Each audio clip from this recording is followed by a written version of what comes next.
So for our first speaker, we're going to have some fun. I could talk about OData conformance, and that would probably bore you out of your mind. I guess the transport guys would probably love it, actually. But there's a lot of exciting things that we're doing too at RESO. The products that we actually provide the fuel for, the standards work that allows people to scale products, to build products faster. So we've got the folks from Voiceter Pro here talking about Alexa technology and how they've used standards to more quickly and more accurately build a great tool that provides that sort of value. And they're going to give us a demonstration. We've got Berger here, who works with Miguel Berger. They founded Voiceter Pro on a shared vision of an app that would allow consumers to ask Alexa to help find them the home of their dreams. The vision became the real estate skill, which was launched in December 2016. Leveraging their experience in voice and real estate has resulted in Voiceter Pro being the industry's leading provider of voice applications on Alexa and Google's Assistant. Ami has written proprietary code that allows consumers to speak with today's voice-driven AI devices and be guided through a series of questions to find their next home, their current home's value, and open houses. We'll turn it over to you, Ami.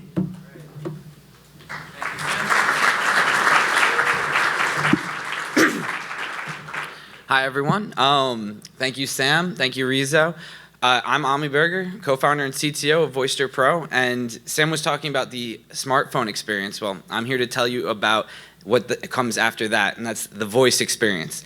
For you in the back who can't see, this is an Alexa device that I'm holding right here. And I would love to talk about how the RESO data dictionary and web API standards have allowed us to create best-of-class voice applications for our clients, allowing them to take full advantage of the next wave of consumer voice technology. Ooh, oh, there we go. All right, but before that, let me tell you a little bit about us. Back in 2015, when we were first starting out, I saw a couple articles on Alexa, and I thought, this is going to be the next big thing, and I want in. So I called my father up, Miguel, the CEO, and said, hey, will you buy me an Alexa? One of these guys. And he said, you know, I don't think you need dating advice. You're out in San Francisco. You can do perfectly fine by yourself. But we did a little negotiating, and we came to a deal. He would buy me my device if I built him a voice application for his real estate company. And that was the first version of our voice IDX search. So since then, we've done a lot of work. We now have products for MLSs, brokerages, and associations spanning all of the major platforms. That's Alexa, Google, and now Samsung's Bixby. And our work has even gotten us the statuses of preferred Alexa developer and premier Bixby developer. Since day one, we've always been a fairly small team, usually just myself and another developer. And it would have been pretty much impossible for us to build at scale with any kind of quality without some kind of data standards.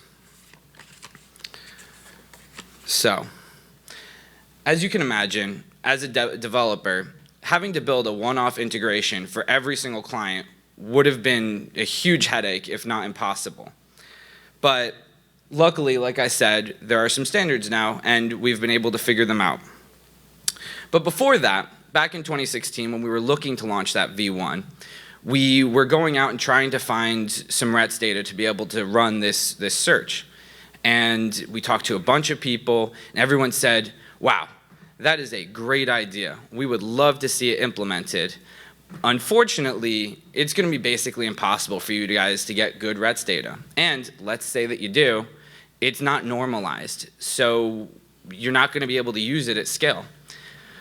Well, we weren't about to let that stop us. So we went out, we did some research, we found a great company that could provide us an API into that data.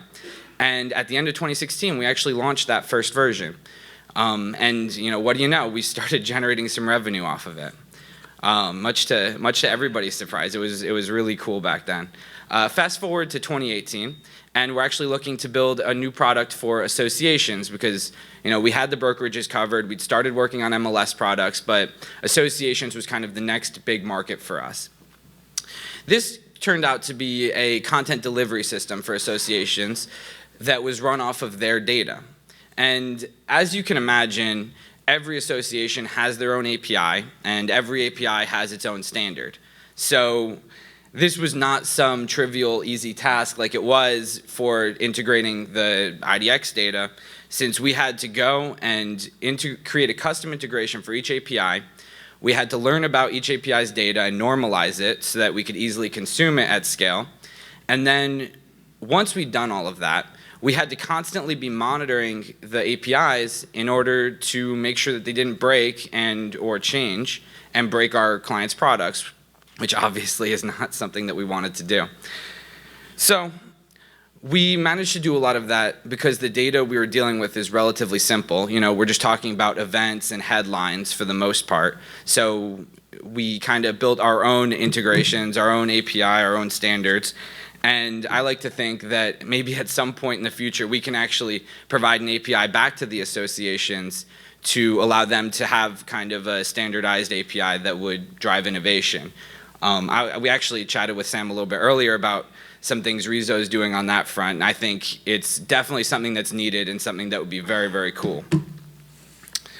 But let me bring everyone to the next product, and the one that I'm really excited to show you today. It's the Agent Business Tool. This is something we've been planning on implementing and dreaming of implementing for years, basically since day one.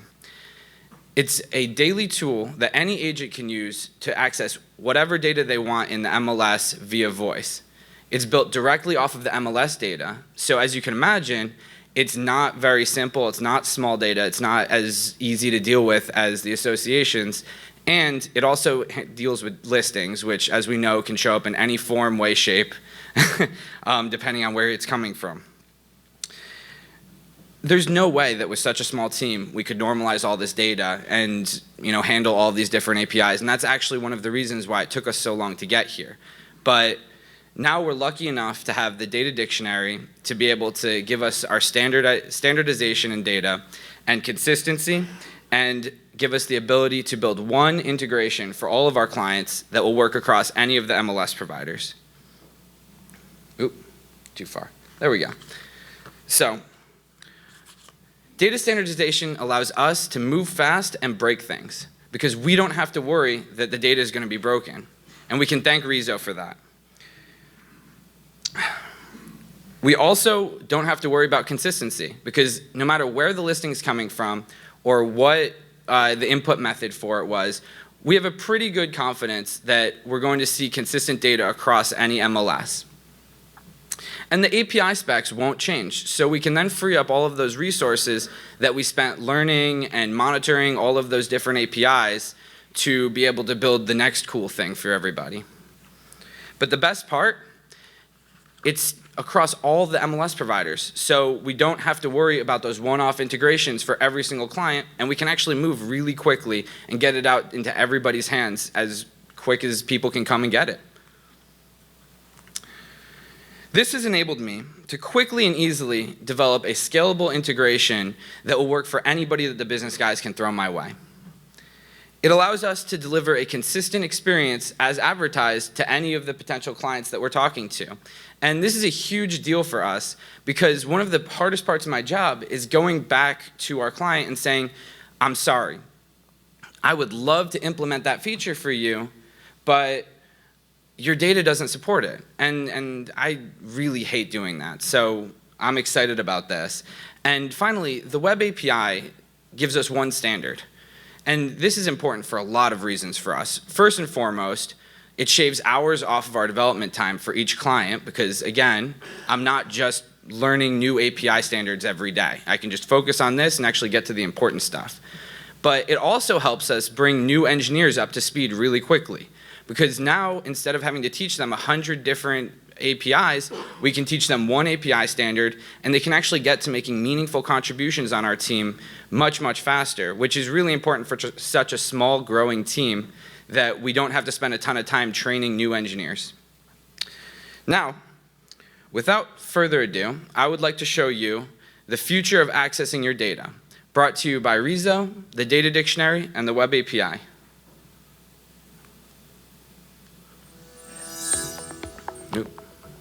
Turn up the volume a little bit. Alexa, open Staten Island MLS. Welcome to Staten Island MLS. You have 3 upcoming expired listings. I can tell you about client messages. Broker opens, upcoming expired listings, market stats, or the hot sheet? Expired listings. You have 3 listings expiring in the next 2 days. Here are the first 3. 1. 123 Main Street. 2. 9607 Blake Road. And 3. 887 Brook Avenue. I can repeat these, tell you about the next 3, text you details, or do something else. Text me. The information is on its way. You have choices. I can tell you about client messages, broker opens, market stats, or the hot sheet. Client messages. You have 1 unread client message. Would you like me to read it? Yes. From Mike Smith. Subject: questions about 224 Green Meadows Lane. Would you like to hear it again, receive your messages by email, or do something else? Broker opens. There are 4 upcoming broker open tours. Here are the first 3. Tour 1 starts at 1 p.m. on Tuesday, July 16th at 111 Abingdon Avenue. Tour 2 starts at 12 p.m. on Wednesday, July 17th at 45 Androvet Avenue. And Tour 3 starts at 12 p.m. on Thursday, July 18th at 72 Virginia Avenue. I can repeat these, tell you about the next 3, text you details, or do something else. Market stats. Please tell me the zip code of the area you are interested in hearing about. 10311. 10311. The average days on market is 90.5. The average list price is $712,254. And the average sale price is $579,493. Would you like me to repeat this, check another zip code, or do something else? Hot sheet. Today's hot sheet has 43 new listings, 52 price changes, and 19 sold properties. Thank you for using Staten Island MLS. We're here to keep you updated, so come back often.